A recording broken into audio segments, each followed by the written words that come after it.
Do'stlar, hammaga salom. Sizlar bilan yana men Shuhratov Humoyun. O'tgan videoda sizlar bilan variables hamda data types haqida gaplashgan edik. Bugungi videoda esa sizlar bilan Java'da conditional statements, ya'ni o'zbek tilida aytganda shartli operatorlar haqida gaplashamiz. Ya'ni bular nima? If, else if hamda switch haqida gaplashib o'tamiz.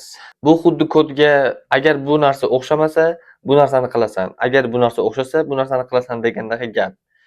Keling, endi undan ko'ra buni kodda qanday yozilishini ko'rib chiqamiz va buni ishlatish shartlarini o'rganib chiqamiz.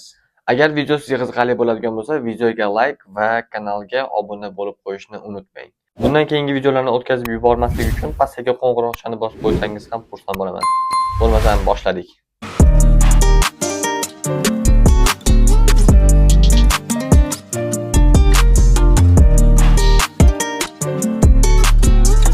Bu o'tgan darslikda yozib olgan kodlarimiz. Buni o'chirib yuborishimiz mumkin. Bugun sizlar bilan if, else if hamda switch haqida gaplashib o'tamiz. Xo'p. O'tgan videoda aytib o'tganimizdek, biz birinchi variable yaratib olishimizdan oldin biz bu variable'ni ichiga soladigan qiymatimiz qanday turdaligini boshidan aytib o'tishimiz kerak. Misol uchun bizga hozir int yosh 20. Biz hozir bitta variable yaratib oldik. Buni ichiga 20 qiymatini berdik va bu bizda integer ma'lumot turiga kiradi. Va bu variable'ni ishlatib biz hozir if hamda else statementlarini yozib ko'rib chiqamiz. Va kod yozishdan oldin hozir sizlarga hayotiy misol aytib tushuntirib berib ketmoqchiman. Misol uchun siz kinoteatrga kirmoqchisiz, kino ko'rmoqchisiz va u yerda siz registratsiyadan tiket olib turganda, ma'lumotlaringizni kirgizib turganda o'zingizni yoshingizni kirgizasiz, misol uchun.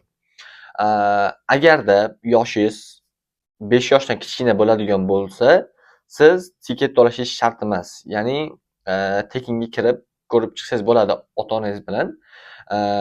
Yoki agar 5 yoshdan katta bo'ladigan, 5 yoshdan 12 yoshgacha $10 narsa $5 ga sotasiz, sotib olasiz tiketni, yoki 65 yoshdan yuqorilariga siz yana shunaqa skidka bilan sotib olishingiz mumkin. Va mana shu siz yoshingizni kirgizganingizda, siz yoshingizni tekshirib va ana shunga mos kodlar kelib ketma-ketligi kelib chiqib, sizni paymentingizni amalga oshirish uchun bular shu orqali tekshirib olishadi. Xo'p, mana endi sizlarga ozgina qisqacha tushuntirib berdim. Endi buni kodda qanday yozilishini ko'rib chiqamiz. Buni hozircha birinchi oddiyroq qilib tushuntiraman. Misol uchun biz yoshga 20 degan qiymat berdik va bu yerda biz tekshiramiz. Agar yoshi 18 yoshdan yuqori bo'ladigan bo'lsa, siz balog'atga yetgansiz degan tekstni konsolga chiqaramiz. Agarda 20 yoshdan katta bo'lmaydigan bo'lsa, pastga siz hali balog'atga yetmagansiz deb konsolga chiqaramiz. Endi yozib olamiz. If, ya'ni agar qovus ochamiz, yosh bizda katta yoki teng 18 ga bo'ladigan bo'lsa, manaqa curly brackets ochamiz va uning ichidan system.out.println siz balog'atga yetgansiz deb kirgizamiz. Va bu yerda albatta semikolon qolib ketmasligi kerak. Va yoki siz 18 yoshdan kichkina bo'ladigan bo'lsangiz, system.out.println deymiz va bu yerda siz hali balog'atga yetmagansiz deb kirgizamiz. Albatta bu yerda oxirida semikolon qolib ketmasligi kerak. Bu Java'ning sintaksi hisoblanadi. Doim bitta line tugatganinglardan keyin shuni qo'yib qo'yishlar shart, bo'lmasa sintaks error beradi bizda. Xo'p, endi bu kodni run qilsak, ko'rishingiz mumkin, siz balog'atga yetgansiz deyapti. Chunki biz tepada yosh variable'ga 20 sonli qiymatini berganmiz. Va bu yerda birinchi bu qanday ishlayapti? Sizlarga qisqacha tushuntirib beraman. Biz variable'ga 20 qiymat berganmiz, yosh variable'ga va bu yerda so'rayapti, agarda yosh 18 dan katta yoki teng bo'ladigan bo'lsa, biz konsulga siz balog'atga yetgansiz degan tekstni yozib chiqaryapmiz. Agarda bu kod ishlamasa, bu degani 18 yoshdan kichkina degani, ya'ni biz konsulga siz hali balog'atga yetmagansiz degan tekstni konsulga chiqaryapmiz. Keling endi buni ozgina murakkabrog'ini ko'rib chiqamiz. Misol uchun baholar tekshiraylik. Int baho 5. Agarda if baho teng bo'ladigan bo'lsa 5 ga, system.out qolib ketibdi. System.out.println a'lo deb chiqaramiz.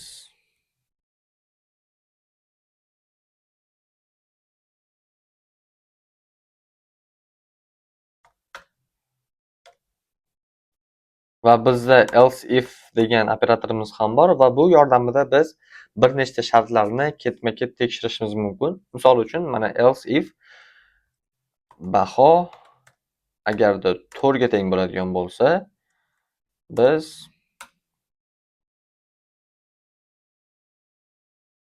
system.out.println yaxshi chiqaramiz. Va buni biz copy paste qilib olishimiz mumkin. Va agarda baho bizda 3 ga teng bo'ladigan bo'lsa, qoniqarli deb yozamiz. Va agar 3 dan baho past bo'ladigan bo'lsa, qoniqarsiz deb yozamiz. Ya'ni else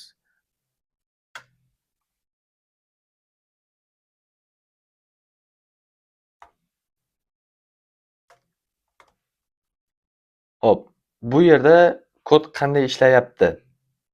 Biz birinchi bo'lib baho degan variabl ochdik va bunga 5 integer qiymatini berdik va pastdan tekshirishni boshlayapmiz. Agarda bizda baho 5 ga teng bo'ladigan bo'lsa, konsolga a'lo degan so'zni print qilib chiqarishimiz kerak. Agarda bizda baho 5 bo'lmaydigan bo'lsa, bu blok ishlamaydi. Bizda bu blok ishlamasdan undan keyingi blok o'tadi. Ya'ni else if agar baho 4 ga teng bo'ladigan bo'lsa, yaxshi degan so'zni konsolga chiqaradi. Agar baho bizda 4 bo'lmaydigan bo'lsa ham, bu blok ham ishlamasdan keyingi blokka o'tib ketadi. Va xuddi shu ketishda keyingi bloklar ham agarda bunga to'g'ri keladigan bo'lsa ishlaydi, bo'lmasa ishlamasa keyingi blokka o'tib ketadi. Bizda else oxirgi ya'ni zapasga olib qo'ygan option bo'ladi-yu, xuddi shunaqa bizda variant bo'lib qoladi. Tepadagi bloklar hech qaysi ishlamasa, pastdagi else blok ishlab ketadi bizda. Misol uchun hozir kodni run qiladigan bo'lsak, bizda a'lo degan so'z chiqarish kerak, chunki bizda baho 5 ga teng va baho 5 ga teng bo'lsa, a'lo degan so'zni chiqarish kerak. A'lo degan so'zni chiqardi. Agarda biz bahoni 3 ga 3 qiladigan bo'lsak, qoniqarli degan so'z chiqdi. Ya'ni bu blok ishlamadi, ikkinchi blok ham ishlamadi va uchinchi blok ishlab, bizda qoniqarli degan so'zni ishlab chiqardi. Agarda shu yerda hozir 1 qilsak, qoniqarsiz. Ya'ni bu degani 3 dan past va bu qoniqarsiz degan so'zni bizda konsolga yozib chiqarib berdi. Xo'p, endi switch operatoriga o'tadigan bo'lsak, switch asosan ko'pgina if else o'rniga ishlatiladi, ayniqsa integer yoki string qiymatlari bilan. Hozir sizlarga buni tushuntirib beraman. Misol uchun sizga 1 dan 5 gacha raqam beriladi va siz bu raqam qaysi kunni bildiradi, shuni chiqarishingiz kerak. Misol uchun agarda buni o'chirib turamiz. Int kun 3 deb kiritamiz. Va bu yerda agarda biz if else ishlatadigan bo'lsak, agar if kun 1 ga teng bo'ladigan bo'lsa, system.out.println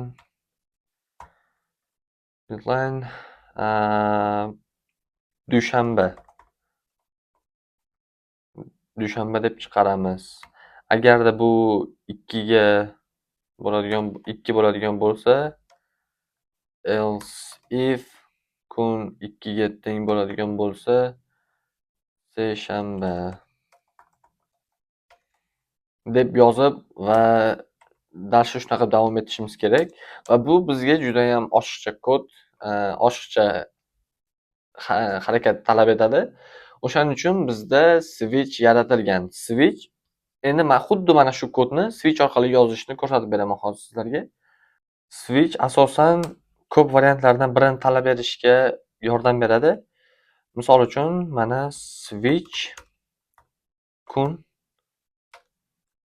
qovusning ichida kun va bu yerdan curly brackets ochamiz. Endi buning ichidan biz case deb ochamiz. Case 1 va ikkita tochka system.out.println dushanba.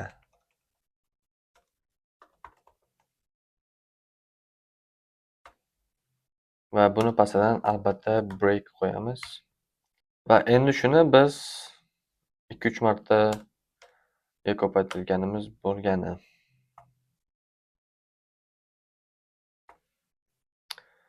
1 2 3. Xo'p, bu yerda nima qilyapmiz?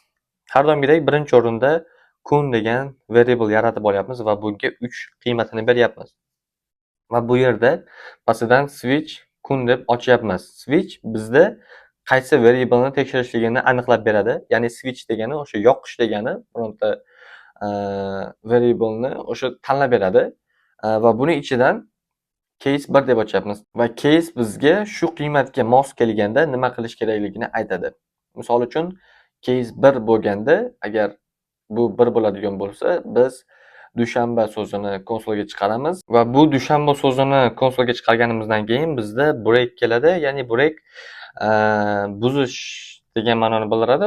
O'z aslida bu mana shu birinchi bizda case ishlagandan keyin mana shu dushanba so'zini konsolga chiqarib va bundan chiqib ketadi. Ya'ni bundan keyingi case'larni tekshirib o'tirmaydi.